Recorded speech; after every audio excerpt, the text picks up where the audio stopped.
de CVD météo. Aujourd'hui, on se retrouve pour un tout nouveau point météo, cette fois-ci concernant un cyclone tropical qui est toujours pas d'ailleurs nommé, son nom n'est même pas définitif. Je vais le rajouter dans le titre dès qu'il sera définitif. Donc, au nord de l'Australie. Actuellement, ce phénomène est donc placé au nord de l'Australie, à peu près, enfin à l'endroit où je vous l'ai mis évidemment dans l'intro. Et donc, ce phénomène est donc pour l'instant placé juste là. Voici l'image satellite de ce phénomène. Donc, on l'a jusqu'à 2 heures. Alors, on voit un sommet nuageux très puissant, étant donné que la convection monte jusqu'à moins 90 degrés. Donc, on est vraiment sur une explosion de convection assez phénoménale sous ce phénomène. C'est normal, car l'eau est littéralement très chaude. Donc, dans les prochains jours, le phénomène va donc prendre la direction du sud-ouest avant de pivoter pour aller rejoindre les côtes australiennes, normalement autour de la catégorie 3. Donc voici ici l'ensemble des prévisions. On voit bien ce déplacement d'abord vers le sud-ouest, puis vers le sud-est, avec un creusement très important de ce phénomène. Ça pourrait bien être un cyclone de catégorie 4 lors du moment où il va toucher Terre. Regardez, il est juste ici sur le modèle GFS, donc comme vous le voyez, voilà. Donc pour demain, il va se renforcer, également encore après-demain, et jusqu'à atteindre sa maturité maximum, donc jeudi 13, au niveau de l'Australie. Regardez sur les côtes, juste là, 923 hectopascales d'après les prévisions de GFS, et hop, ça y est, il va passer dans les terres, et ensuite il va prendre du temps pour se combler ce phénomène.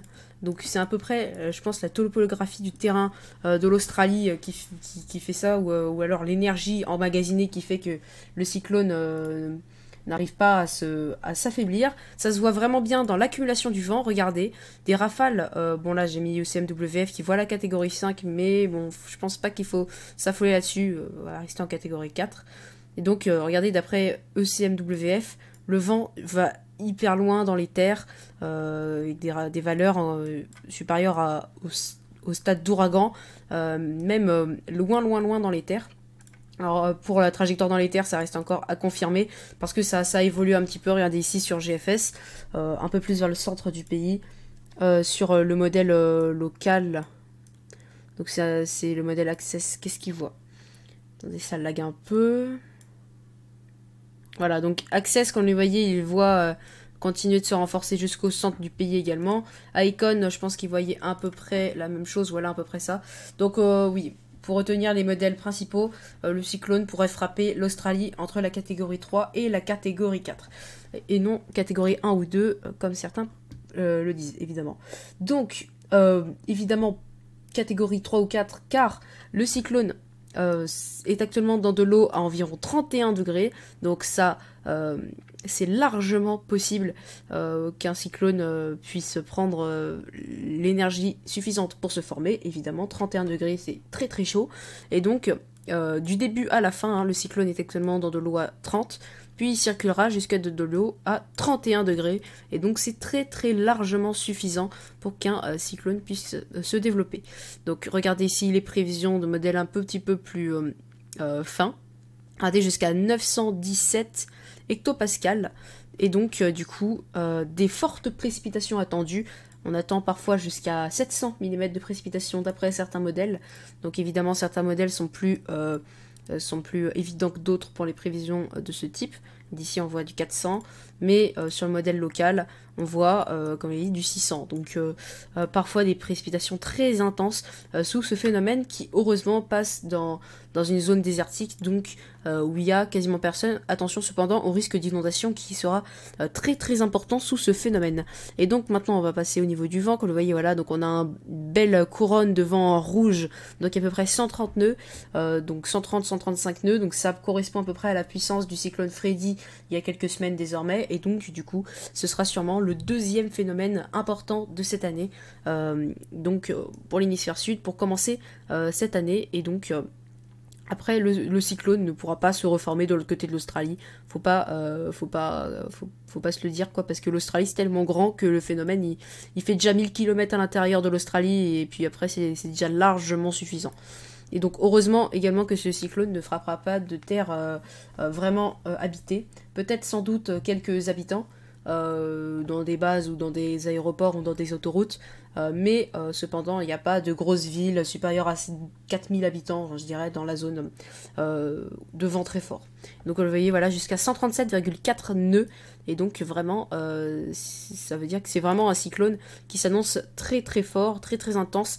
917 hectopascales au cœur de ce phénomène, d'après les prévisions de ce modèle. On peut voir également les modifications entre les prévisions. GFS, il voit du 923 aussi. GFS aussi, il a décidé de péter un câble à son tour. Hop. Ah oui, on a un autre phénomène aussi au niveau des Philippines qui pourrait nous intéresser, mais ça, on en reparlera plus tard. Parce qu'il est un peu moins fort, évidemment.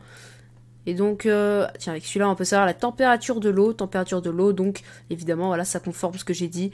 Parfait, entre 30 et 31 degrés. Et donc, évidemment, dans le sillage de ce phénomène, le cyclone qui emmagasine de l'énergie et qui pompe de l'eau chaude dans la chaleur de l'eau, qui donne donc, évidemment, cette eau plus fraîche à l'arrière du phénomène. Et donc, encore, ces températures en Australie, comme vous voyez, 44-45 degrés. C'est dû tout simplement au désert, c'est tout à fait normal. Et donc, du coup, les images satellites de ce phénomène... Ah oui, non, ça n'a pas chargé. Peut-être comme c'est décalé, oui. En fait, ça charge pas. D'accord, bon. C'est les aléas, c'est les aléas. Ah oui, ok. Donc, il n'y a pas d'image satellite, malheureusement. Ah, ça, c'est quand même énervant. Est-ce qu'il y a... Ouais, non, ils n'ont pas eu le temps de générer des images satellites, peut-être. Ouais, ça doit être ça. Ah, si là, il y a des images satellites. Oh, bon, il bug, l'image satellite bug. Bon, faut pas trop écouter l'image satellite parce que regardez, il bug. Remarquez cependant la taille de l'œil. Mais dans tous les cas, on en reparlera plus tard de cet œil car on a le temps. On a encore 2 jours avant le cœur du phénomène. Donc, du coup, je referai un point sans doute dans 2 jours pour vous reparler de tout ça. C'était VDV Météo. À plus.